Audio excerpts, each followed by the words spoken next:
네, 귀한 찬송 우리 하나님께서 기쁘게 받으신 줄로 믿습니다. 오늘 우리에게 주시는 하나님의 말씀은 사도행전 11장 19절부터 21절까지 말씀입니다. 사도행전 11장 19절부터 21절까지 말씀. 봉독할 때에 살아계신 하나님의 음성으로 들으시기 바랍니다.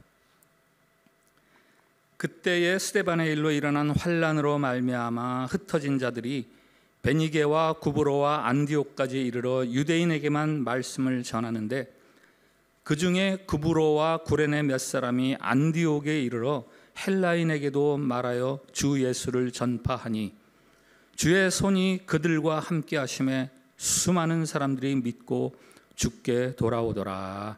아멘. 샬롬. 샬롬. 예, 환한 얼굴 지으시고요. 옆에 분들 축복합니다. 하나님께서 우리를 사랑하십니다.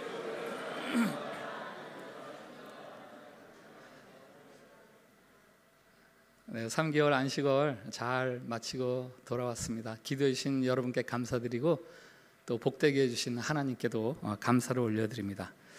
오늘은 참빛교회 창립 25주년 기념 감사 예배를 드리는 날입니다. 교회 창립일을 맞아서 2000년 전에 있었던 한 교회, 한 신자들을 우리 예배 현장에 소환합니다. 그 교회에 대한 말씀 속에 교회가 지녀야 할 본질적인 것들이 무엇인지 그것들이 전해져 있기 때문에 오늘 창립 기념 예배 때 그 교회 교인들을 불러서 그들의 말을 들으려고 합니다. 예수님을 믿는 사람들을 그리스도인, 크리스찬 이렇게 부르죠.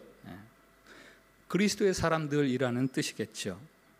이 이름이 있기 전에 예수님을 믿는 사람들을 부르던 이름이 있었습니다.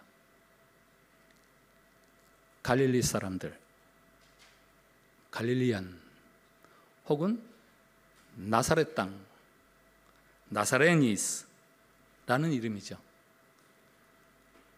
예수님을 따르던 사람들이 주로 갈릴리 출신이어서 그렇게 부르기도 했고, 혹은 예수님의 고향이 나사렛이었다 알려져서 그렇게 부르기도 했던 이름입니다마는, 사실은 이 이름들 속에서는 당시에 예루살렘과 대비되는 약간 촌스러운 사람들, 좀 간접적으로 멸시하는 그런 의미가 담겨 있죠. 우리말로 하면 뭐 시골뜨기 정도로 이렇게.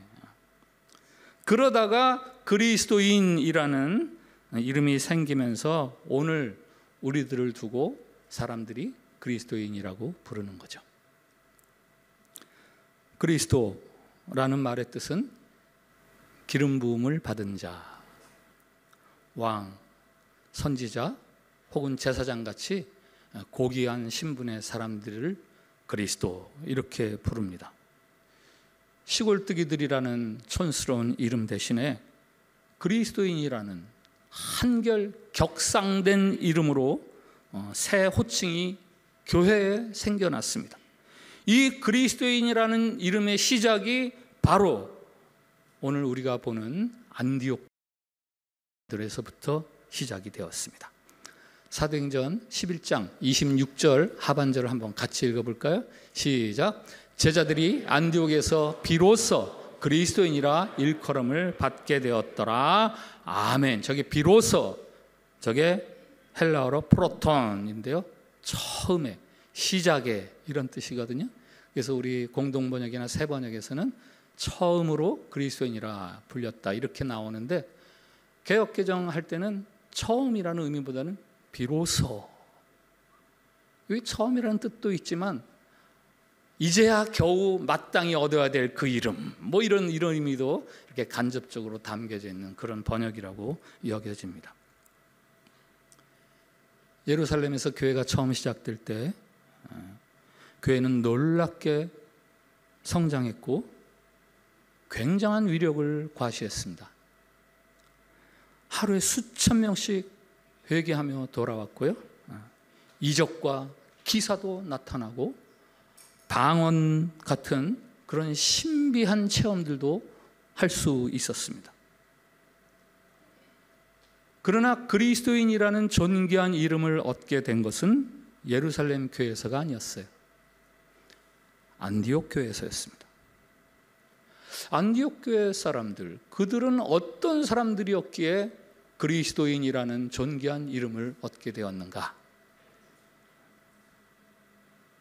먼저 그리스도인이라는 이름은 환난과 관련이 있어요. 시련과 관련이 있는 이름입니다. 19절에 안디옥 교회 사람들을 향한 첫 번째 서술어가 나오는데요.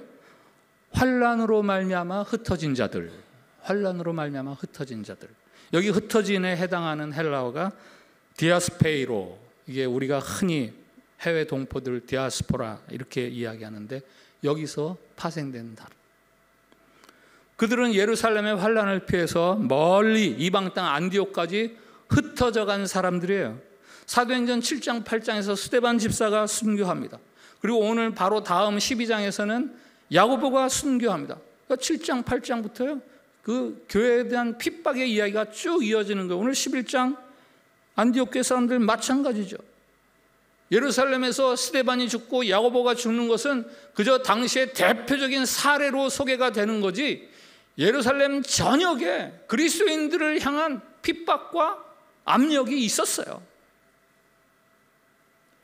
이 환난으로 말미암아 믿음 생활을 포기하는 게 아니라 유대 바깥 지역으로, 환난이 없는 유대 바깥 지역으로 이주한 난민들, 그들이 바로 그리스도인이라고 처음 불린 사람들입니다. 그리스도인이라는 이름은 영광과 번영의 자리에서 얻어진 이름이 아닙니다. 교회 태평성대에 얻어진 이름이 아닙니다. 환난과 고난의 시대를 통해서 붙여진 이름입니다. 그리스도인이라는 이름은 환난이나 역경 때문에 믿음을 포기하는 사람들이 아니라 믿음 생활을 지속하기 위해서 타국 생활이라는 불편함을 스스로 끌어안고 나아간 사람들, 그들이 바로 그리스도인이었어요. 그리스도인이라는 이름은 왼쪽 가슴에 그리스도라는 이름을 붙이고 살아가는 사람들입니다. 이제는 오직 그리스도만이 내 삶의 이유요, 내 삶의 목표입니다. 내 삶을 통해서 이제는 오직 예수 그리스도만이 드러나고 오직 예수 그리스도만이 기뻐하시고 나는 이제 오직 예수 그리스도만을 의지하고 신뢰하는 삶을 살아야 한다라는 삶을 살아가는 사람들, 그들이 바로 그리스도인들이에요. 이 그리스도인의 삶에 형통함과 순탄함만 있는 건 결코 아니죠. 아니, 오히려 그리스도인이라는 이름 때문에 겪어야 하는 손해나 어려움, 억울함이 있습니다. 멀리 이방 땅까지 가서 신앙생활하는 사람들의 그 서러움이나 어려움을 우리는 누구보다 더 쉽게 상상할 수가 있죠. 웬만하면 익숙한 고국에서 편안히 그저 믿음 포기하고 생활할 수도 있는데, 믿음 생활 잠시 중단하지 하는 것이 아니라, 야, 불편해도 좀 고생 좀 하겠지만 우리 저기 가서 살자 하고 옮겨가는 사람들, 그들이 바로 처음으로 그리스도인 이렇게 불린 사람들이에요. 따라서 만일 여러분이 나는 그리스도인이야 라고 자기 자신에 대해서 말할 수 있다면, 여러분은 믿음으로 인해서 겪는 시련이나 어려움, 손해, 억울함, 이런 것들에 대해서 수용적이어야 돼요. 받아들여야 돼요.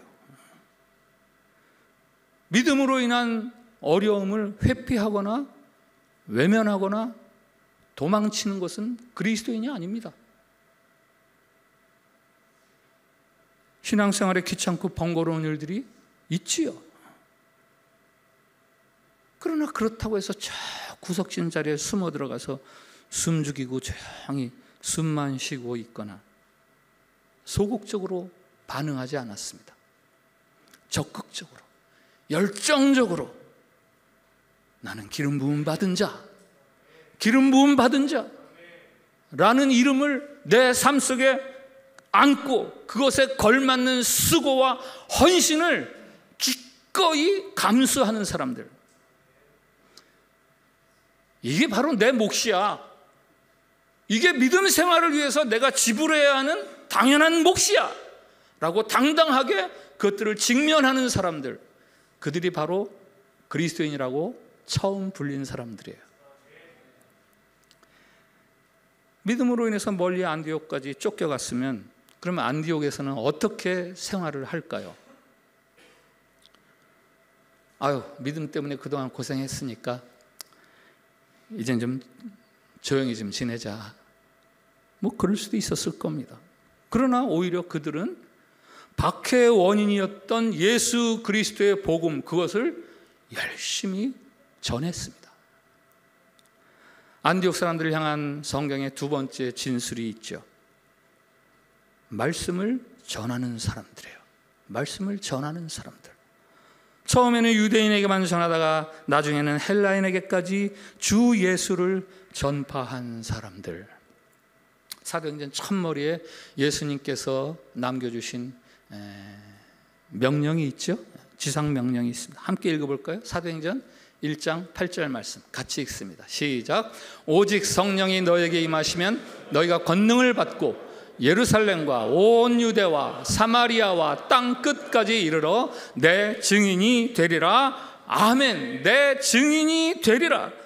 사도행전은 예수님의 이 선포하심이 어떻게 성취되어 가는가. 예루살렘, 온 유대, 그리고 사마리아, 그리고 그 지경을 넘어서서 땅 끝까지 어떻게 예수님의 이 명령이 성취되었는가를 증언하는 책이 사도행전이죠.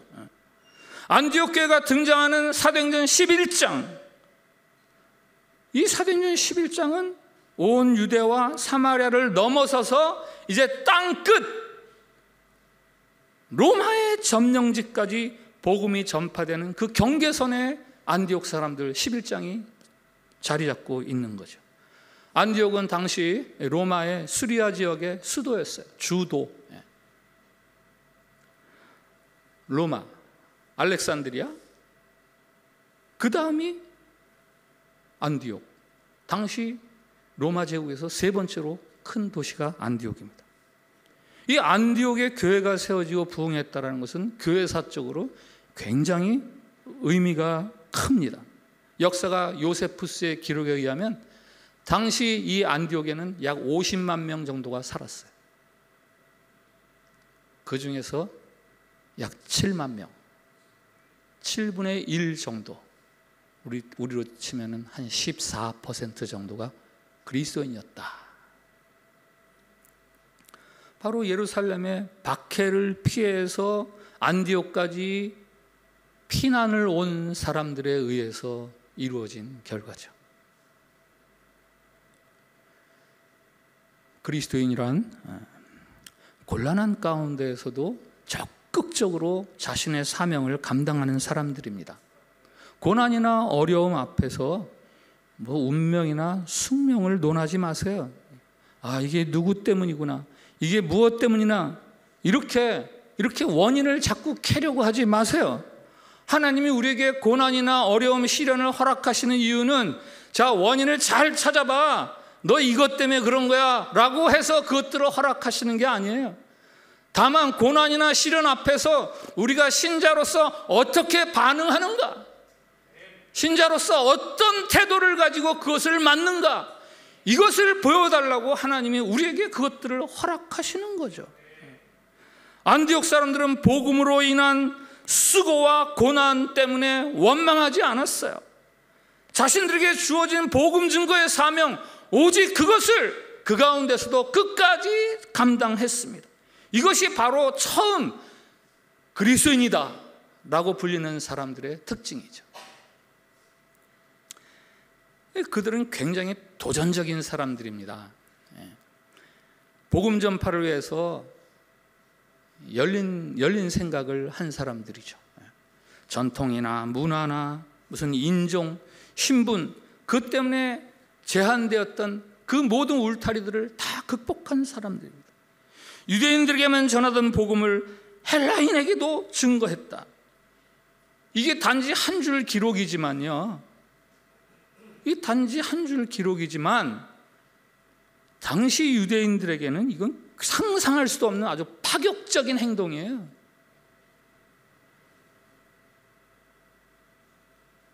아직 사도 바울이 활동하기 한참 전의 일입니다. 우리가 사도 바울을 이방인의 사도 이렇게 칭송합니다. 그러나 사도 바울이 있기 훨씬 이전에 이방인들에게 복음을 전하던 사람들이 있었어요. 그들을 두고 그리스도인이다 라고 성경은 말합니다. 거기에는 혈통도 전통도 혹은 선입관이나 편견도 혹은 문화적인 익숙함도 다 극복되었어요. 다 열려졌어요. 프랑스의 소설가 에밀 졸라가 말했습니다. 실험자는 결론을 미리 내려서는 안 된다. 실험 그 자체가 실험자 대신에 결론을 내려주어야 한다. 무슨 말입니까? 무슨 실험을 하는 사람이 이 실험하면은 어떤 결과가 나올 거야, 그렇게 하고 실험을 하지 말라라는 거예요. 왜? 그렇게 하다가는 잘못하면 결과에 대해서 오독을 할 수가 있고, 그냥 과정, 그 실험 과정 자체의 결과를 맡겨서 결과가 딱 이렇게 나오면 그게 그 과정에 대한 입증이죠. 이것이 바로 복음을 전파하는 우리들에게 적용되어야 할 말이에요. 전도의 결과에 대해서 미리 판단하고 미리 정해두고 전도하지 마세요. 저 사람은 안 될 것 같아 라고 포기하지 말라는 이야기입니다. 저 사람은 쉽게 믿을 거야 이러면서 하지도 마세요. 그냥 우리는 전하면 되는 거예요. 그럼 그 과정을 통해서 하나님이 결과를 가져오시는 거예요. 전도, 이 두 음절을 뒤집으면 도전입니다. 그리스도인이라고 처음 불린 사람들, 그들은 그들에게 익숙했던, 그들을 가두었던 그 모든 것들을 넘어서는 열린 사람들, 아주 개방적이고 도전적인 행동의 사람들이었어요. 그래서 그들로 인해서 새로운 시대가 열리는 거예요. 안디옥 사람들에 대한 세 번째 성경의 서술어가 20절에 있어요. 주의 손이 그들과 함께 하시매. 주의 손이 그들과 함께 하시매. 이게 무슨 말입니까? 주님이 그들의 삶을 기뻐하셨다는 거 아니에요? 안디옥 사람들을 보기에 주님이 참 좋았다라는 말씀 아닙니까? 그 결과 많은 사람들이 믿고 주께 돌아오더라. 교회에 부흥이 일어납니다. 복음 전파가 일어났습니다. 당시에 헬라인들요, 대단히 자부심이 강한 사람들이었습니다. 문화는 물론이고 군사력, 철학, 최고로 발달한 나라의 백성들 아니에요? 복음이 전하는 십자가는 참으로 미련하고 어떻게 보면 부끄러워하는 자들입니다. 우리가 아침 샘물 고린도전서를 요즘 묵상하는데 복음은 부끄러운 내용이에요. 심지어는 전하는 자도 부끄러워서 떨리는 심정으로 전하고, 그걸 믿는 사람들도 보면 다 부끄러워할 사람들이에요. 사회적으로 헬라인들이 최고의 문명을 즐기던, 자부심을 갖고 있던 헬라인들이 복음을 받아들일리 만무합니다. 그러나 의외의 결과가 나오는 거죠. 그들이 복음을 받아들였다. 어째서 그런 일이 벌어집니까? 주님의 손이 그들과 함께 하심으로. 주님의 손이 그들과 함께 하심으로. 아무리 불가능해 보이고 난망한 일이다 할지라도 하나님으로서는 다 하실 수 있는 일이죠. 하나님에게는 우리가 흔히 기적하지만 하나님에게는 기적이란 부적합한 단어예요. 하나님은 뜻하시면 무엇이든지 하실 수 있는 분이 하나님이잖아요. 심지어 예수님이 그런 말씀을 하셨어요. 사람으로는 할 수 없을 때 하나님으로서는 다 할 수 있느니라. 이 말씀 뒤에 예로 어떤 예를 드셨습니까? 사람이 낙타를 타고 바늘길로 통과하는 일도 하나님은 하실 수 있다. 하나님께서 모세에게 내가 아브라함과 이삭과 야곱에게 나를 전능의 하나님으로 나타내었다라고 자기를 말씀하십니다. 전능의 하나님, 이게 히브리 말로 여러분들이 익숙한 엘 샤다이, 전능하신 하나님. 저희 교회가 선교팀이 선교 나갈 때마다 주제가처럼 부르는 그런 찬송이 엘 샤다이. 이번에 한국에 가서 우리 교회에서 장로님으로 계시다가 한국의 교회를 섬기시는 장로님이 우리 교회 와서 예배 좀 한번 같이 드리셔요. 그래서 가서 예배 드렸는데요, 그 장로님이 이 엘샤다이 이 찬양을 전 교인에게 다 가르쳐 줬어. 그래가지고 제가 갔더니 그 예배 끝나고 다 같이 휴게실에서 그 찬양을, 이 찬양을 막 엘샤다이 엘샤다이 하면서 막 찬양하는데요, 가슴이 얼마나 감동이 되는지.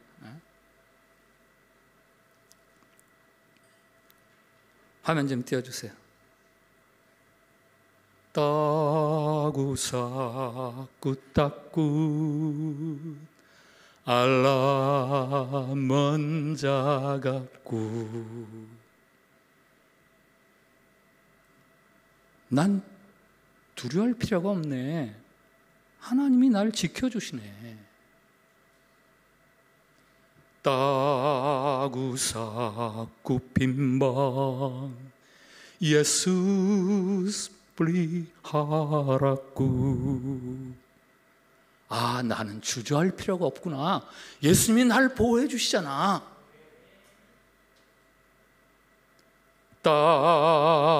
따구사 꾸수사 로꾸두시브루꾸.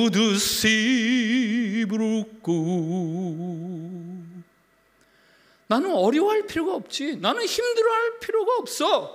성령님이 날 위로해 주시잖아. 따구사 꾸츠마스 디아몬버까티꾸.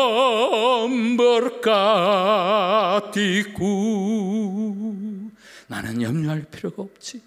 하나님이 나를 축복해 주시잖아. 엘샤다이, 전능하신 하나님. 우리 아시는 분 같이 후렴 찬양하십니다. 엘샤다이. 시작. 엘샤다이 엘샤다이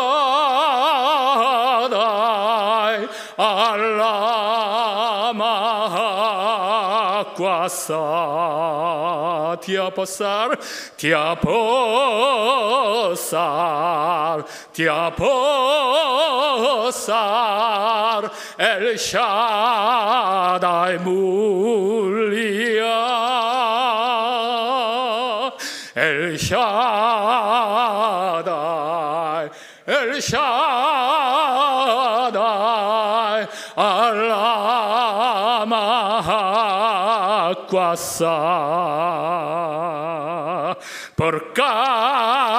버까냐 멀림바 엘샤다이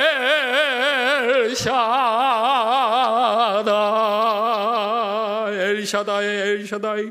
큰 능력의 하나님, 크시도다 영광스러우신 전능의 하나님 엘샤다이 엘샤다이. 큰 능력의 하나님, 그의 축복이 차고 넘치도다 전능하신 하나님. 여러분, 이 엘샤다이, 이 하나님의 이름은 언제 우리가 부르는 이름입니까? 네, 우리가 정말 난관에 부딪히고 어찌할 바를 몰라서 힘들어하고 신체적으로 혹은 가정적으로 경제적으로 사회적으로 정말 어려운 일에 처했을 때 엘샤다이 이름을 부를 필요가 있지요. 그러나 오늘 말씀에 의하면 이 전능하신 하나님 이 이름을 언제 부르는가? 우리가 복음을 증거할 때, 복음을 증거할 때 우리가 불러야 할 이름이 바로 엘샤다이, 전능하신 하나님. 도무지 변화될 것 같지 않은 가족들 있지요? 그래서 어떻게 하셨어요? 자주 만나서 식사도 하고 음식도 나누고 친하게 지내는 이웃. 그런데 저 사람은 안 믿을 것 같아. 그래서 어떻게 하셨어요?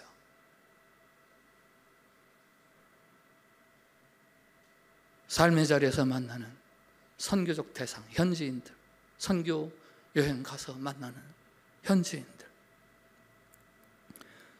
이 결과에 대해서 부정적인 결론, 아주 매우 회의적인 그런 예측이 있다 할지라도 우리는 그것에 대해서 단정할 필요가 없어요. 우리가 붙들어야 하는 것은 전능하신 하나님. 나는 예수님을 말한다. 나는 복음을 증거한다. 전능하신 하나님이 결론을 만들어 가신다.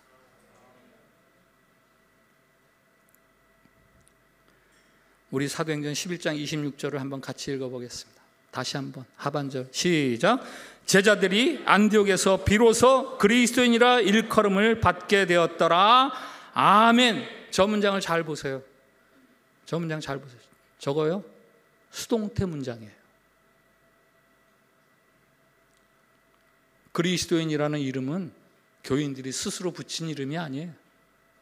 주변에 그들을 바라보는 사람들이 그리스도인이라고 붙여줬습니다. 아, 우린 그리스도인이야 라고 말한 게 아니에요. 당신들은 기름 부음을 받은 자들입니다. 주변에서 붙여준 이름이에요.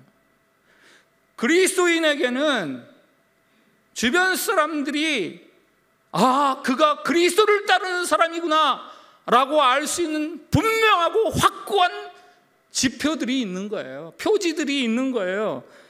믿지 않는 사람들이 인정해 주는 거예요. 안디옥 사람들에 대해서 한 가지만 더 말씀드릴게요. 사도행전 11장에서 그들은 마음에 생각하는 것들, 마음에 작정한, 입으로 말하는 것들을 실천하는 실천적인 사람들이었어요. 11장 29절 30절 같이 읽어보겠습니다. 시작. 제자들이 각각 그 힘대로 유대에 사는 형제들에게 부조를 보내기로 작정하고 이를 실행하여 바나바와 사울의 손으로 장로들에게 보내니라. 아멘. 고국 유대 땅에 큰 흉년이 들었습니다. 이 소식을 듣고 안디옥까지 나와 흩어져 살던 성도들이 말합니다. 우리가 그들에게 좀 부조를 보내야 되는 거 아니야? 여기 부조는 성경 각주에 보면 봉사라고 되어 있어요. 우리가 그들을 위해서 좀 봉사해야 되는 거 아니야? 작정하고, 이게 호리조라는 말인데요, 공표하다, 드러나게 입으로 말하다. 우리가 좀 도와줘야 될 것 같아. 근데 입으로만 말하지 않았어요. 그 다음 보니까 실행하여 보내니라. 마음에 작정한 대로, 입으로 말한 대로 그들이 돈을 모았습니다. 그 돈을 유대 예루살렘으로 보냈어요. 말을 보낸 게 아니에요. SNS를 보낸 게 아니에요. 위로받으세요. 온 세대를 초월해서 모든 사람들에게 더 있으면 좋겠다라는 게 돈이에요. 세계 제1부자도 좀 더 돈이 있었으면 좋겠다. 제일 가난한 사람도 내게 돈이 좀 더 있었으면 좋겠다. 그런데 안디옥 사람들이요, 그 돈을 모아서 보내는 거예요.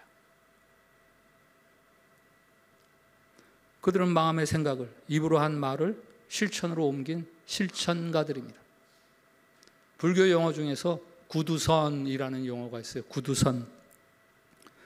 영화배우 이름 같기도 한데, 영어로 보니까 mere talk, 그냥 단순한 말, 혹은 empty slogan, 공허한 구호. 이게 구호선이에요. 실천이 따르지 않는 헛된 말이죠. 입으로만 도를 깨우치는 거예요. 그런 거구나. 근데 삶에서 나타나지가 않아요.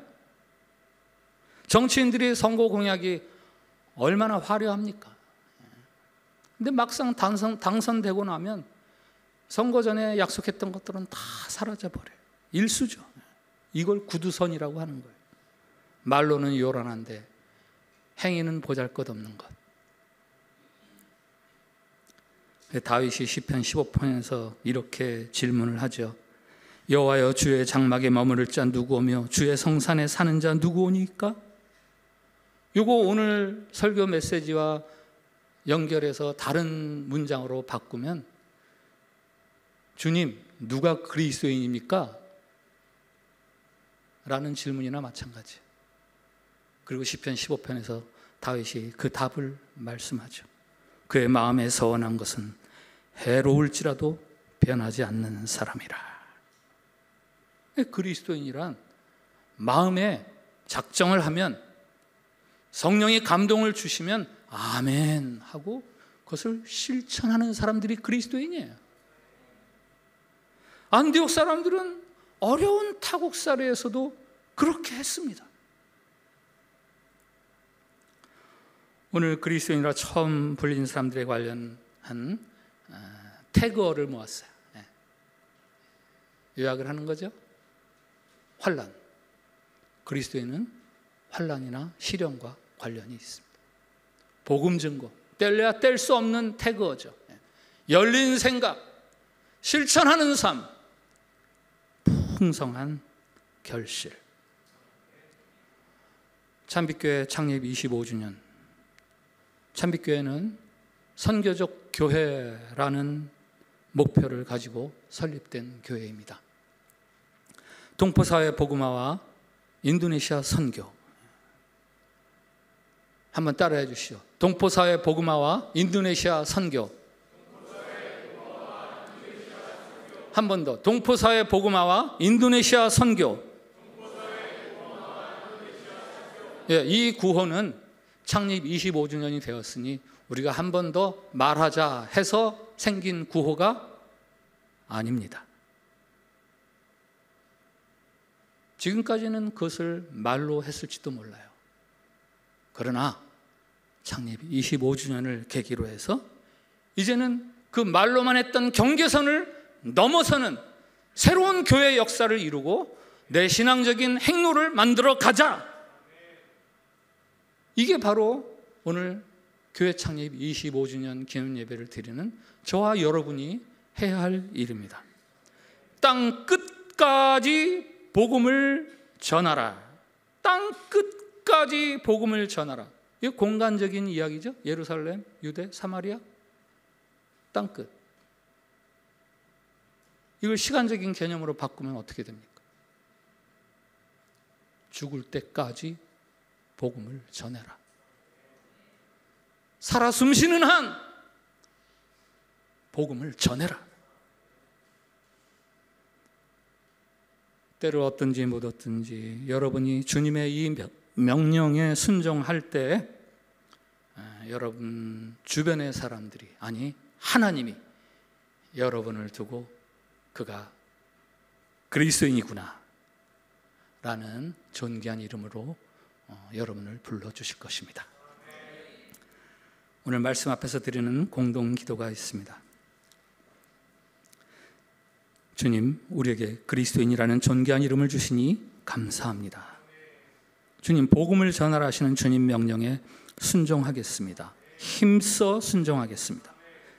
주님, 전능하신 하나님이 함께 하시어 선교적 결실이 맺어지게 하옵소서. 우리 이 기도를 같이 드립시다. 시작. 주님, 우리에게 그리스도인이라는 존귀한 이름을 주시니 감사합니다. 주님, 복음을 전하라 하시는 주님 명령에 순종하겠습니다. 힘써 순종하겠습니다. 주님, 전능하신 하나님이 함께 하시어 선교적 결실이 맺어지게 하옵소서. 아멘. 조롱받고 멸시받던 이름에서 그리스도인이라는 새롭고 존귀한 이름을 얻게 해주신 주님, 주님의 그 이름을 찬양합니다. 안디옥 사람들처럼 우리도 그리스도인이라는 이름에 걸맞는 삶을 살게 해 주시옵소서. 어려움 중에서도 담대하게 복음을 전할 수 있게 해 주시옵소서. 교회 부흥과 동포사의 복음화를 위한 하나님의 그 열렬한 소원하심을 알게 해 주셔서 그 소원하심을 따라 우리 자신을 즐거이 드리며 헌신할 수 있게 해 주시옵소서. 소극적이지 않게 해 주시고 폐쇄적이지 않게 해 주시옵소서. 하나님의 전능하신 손이 우리와 함께 하심으로 동포사회 복음화와 인도네시아 선교의 선교적 결실을 풍성히 얻는 참빛교회가 되게 해 주시옵소서. 예수님 이름으로 기도합니다. 아멘.